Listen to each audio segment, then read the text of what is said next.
This is R.J. Gravel. He's the Deputy Superintendent of Schools for Glenbrook High School District 225. What diligent community allows us to do, it allows us to very clearly open the doors to how we are making decisions. While that creates some apprehensions, the reality is by allowing the doors to be open, we ultimately are able to refine our decisions and make them even better.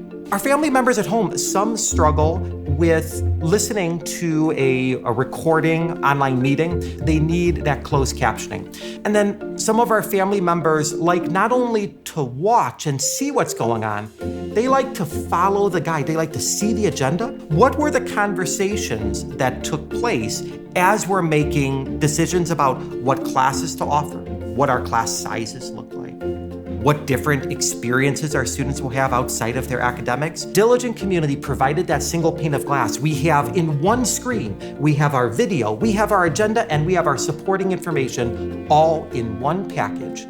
Sometimes when you're looking for something, you don't know exactly what meeting it was done at. That's okay, because a very dynamic and intuitive search engine is built into every page in Community. So if you want to know about physical education waivers, or if you want to know about the annual budget or the external audit, you will see years of responses right there in a search dialog that gives you direct access to the links of the agenda, to the supporting documents, and access to the videos where you can learn more about what was presented.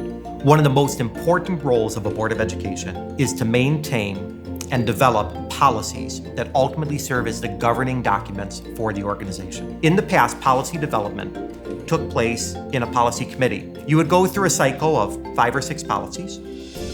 You would open up each one. It would have a wide range of red lines, wide range of additions, and ultimately, that information would be made available as part of an action item on the Board of Education agenda. What was a challenge was understanding what the policy looked like beforehand, what edits were made, and what the final policy will look like. We need to hear from our parents, we need to hear from our students, we need to hear from our staff. Directly within a single tool, we're able to pass a policy through the collaboration in the editing process, routing process, and have digital documentation so that prior to it getting to the board agenda, we've completed the process, we've had transparency, and now before adoption, our community members, our staff can see the original, the modifications, and the revisions, all with one click.